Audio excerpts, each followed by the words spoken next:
안녕하세요 여러분, 오늘도 매일매일 습관처럼 행정법을 하루에 한 문제씩 잘 찾아오셨어요. 자, 오신 분들은 아마 행정법에 대해서 관심이 많겠지만 하루하루 늘어가시는 거 저랑 같이 한번 느끼실 수 있을 거예요.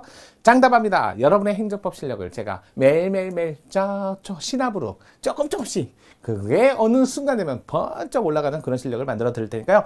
끝까지 잘 찾아오시길 바라겠습니다. 오늘 찾아오신 분 감사합니다. 자, 가보도록 하겠습니다. 매일 행정법 스타트 해봅시다. 자, 사인의 공법 행위에 관한 설명으로 옳다는 거 최근 문제이기도 하지만 이건 늘 나오는 문제잖아요. 뭐 약방의 감점처럼 늘 나옵니다. 이거 안 들어있으면 행정법 문제가 아닌 거 아닙니까? 자, 일단은 사인의 공법이 잠깐 간단하게 좀 정리하고 들어갈게요. 자, 사인의 공법상 행위, 국가의 공법상 행위하고 다르죠. 자, 여러분 아마 이거 신청하고 그 다음에 신고 두 가지로 배우실 거예요. 특히 신청이야 사인이 하는 건 맞지만 행정청의 결정인 허가 이게 있어야만 그래야만 최종적으로 목적 달성 한마디로 이루고자 하는 게 되지만 신고는요 두 가지로 나눠지죠. 신고만으로 끝나는 경우가 있고 신고와 행정청의 수리를 요하는 경우가 있어요. 수리를 요하는 경우. 거기다가 여러분 아마 최근에 법이 만들어지면서 수리를 요하는 신고에 관한 근거법으로서 행정기본법 이것도 생겼고, 그 다음에 신고만으로 효과 발생하는 건 원래부터 있었죠. 행정절차법. 그래갖고 이런 식으로 정리를 좀 하셔야 돼요. 수리를 요하는 신고, 수리를 요하지 않고 신고만으로 되는 신고. 물론 신고는 여기서는 적법한 신고만을 하지만 여기는 위법하든 적법하든 수리가 있으면 효과 발생한다는 거. 따라서 여기서는 수리는 처분성을 인정하지만 요거는 행정청의 행위가 없잖아요. 신고는 사인이 한 거죠. 처분성이 어딨어요. 수리 거부가 나온다 해도 행정청의 거부가 나와도 그건 처분성을 인정하지 않죠. 조심해야 되는 건 건축신고 반려, 축조신고 반려, 착공신고 반려, 원격 평생 교육시설 설치신고 반려에 한해서는 그건 처분성이 인정되죠. 그것만 좀 예외적으로 거부 또는 반려가 처분이 되는 거 그것만 좀 암기 좀 해주세요. 꼭꼭꼭꼭꼭꼭. 자, 건축신고, 원격평생 교육시설 설치신고 이것들을 꼭 암기하셔야죠. 자, 이렇게 됐고 요즘에 최근에 논점이 되는 거 최근에 논점이 되는 것도 함께 살펴볼게요. 여러분 대표적으로 인허가 의제되는 신고 요거 인허가 의제되는 신고 이게 신고만 적용되는 거예요? 아니에요. 허가에도 있고 특허에도 있고 다 적용해요. 다만 여기에도 인허가 의제되는 신고가 들어오는데 이거 수리를 요하는 신고로 반드시 개별법이 따로 있어야죠. 개별법에 근거가 있을 때만 사용할 수 있는 거고.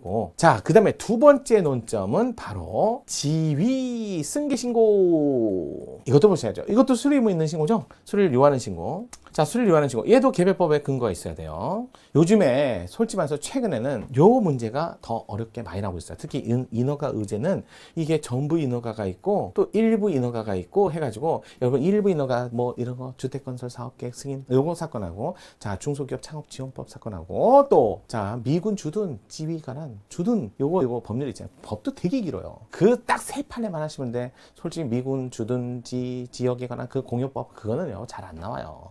물론 모든 법이 신청, 허가만 있는 것도 아니고 이런 건축법에는 11조에 신청허가가 있고요. 14조에 신고라는 거 있고요. 그 신고라는 조문 안에 자 건축허가라는 조문 안에도 마찬가지지만 인허가 의제되는 허가도 있고요. 인허가 의제되는 신고 조문이 있어요. 그 명문의 규정이 있을 때만 하는 거예요. 만약에 명문의 규정이 없으면 다 각각 신고, 각각 허가 다 받아오셔야 돼요.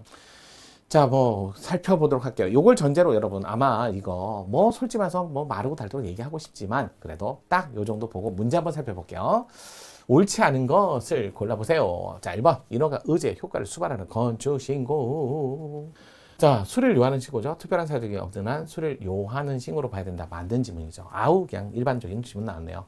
2번 자 식품위생법상 식품적개업 영업신고 요건을 갖추었다면 그럼 영업신고는 적법하게 신고했다면 그건 문제되지 않죠. 근데 영업신고한 당의 건물이 무허가 건물이래요. 그럼 무허가 건물이 어떻게 영업을 합니까? 그러면 신고를 뭐 받아준다? 적법한 신고다? 아니죠. 요건을 갖추셔야죠. 적어도 인허가 의제되는 거라도 의제되는 요건을 다 갖추셔야죠. 만약에 개별법이 있다면 만약에 의제되는 거 요건을 갖추지 못했고 또 다른 법에 허용되지 않고 그러면 영업신고도 제대로 된 요건을 갖추지 못한 거죠. 이루어진 것으로 본다가 아니라 틀린 지문은 2번이었네요. 주민들이 거주지 이동에 따른 주민등록 전입신고 이거 다 나면 수리를 요하는 신고다. 이거는 기본이죠.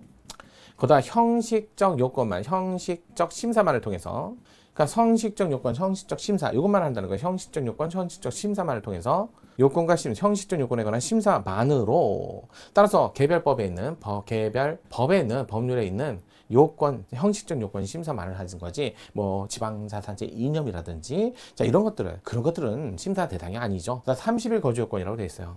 따라서 요 요건을 갖췄다 그러면 받아주는 거고 만약에 수를 요하는 신고니까 커버할 수도 있어요. 요건을 갖추지 못했으면 행정청의 주민등록법의 입법 목적 범위 내에서 이를 심사 수를 거부할 수 있는 수를 요하는 신고 요 뜻이죠. 맞는 지문. 자, 4번 법령도로 정한 바에 따라 행정청에 일정한 사항을 통지해야 하는 신고로서 법률의 신고의 수리가 필요하다고 명시되어 있는 경우에는 행정기관 내부의 업무 처리 절차로서 수리를 규정한 경우가 아니라 이거 수리를 필요로 한다고 했으니까 수리가 있어야 효력 발생합니다. 수리가 있어야 효력 발생합니다. 맞는 지문. 건축 5번 볼게요. 건축 허가권자. 건축 신고가 건축법, 국토계획 이용에 관한 관계 법령에서 정하는 명시적 제한에 배치되지 않는 경우에도 건축을 허용하지 않아야 할 중대한 공사상 필요가 있는 경우라면 요게 이제 요즘에 뭐 행정법의 마패 아니겠어요? 중대한 공사상 필요, 뭐 형질 변경이라든지 산림훼손, 농지 전용, 그다음에 인목벌채 이런 것들이죠. 이런 중대한 공익상 필요 또는 환경상 피해 우려 이런 것들이 발생하면 기속도 재량으로 바뀌어요. 그러니까 거부할 수도 있죠. 거부할 수도 있죠. 못하는 기속이 재량껏 거부가 가능합니다. 이렇게 해서 맞는 지문이었어요. 자, 문제가 길고 좀 난이해 보이더라도 정리 잘 하시고요. 어려운 파트 있지만 쉬운 파트도 어렵게 낼 수도 있다는 거. 자, 오늘도 일주일을 시작하는 하루로서 행정법 문제 한 문제 자 정리하고 시작하겠습니다. 나머지 요일도 계속 찾아와 주세요.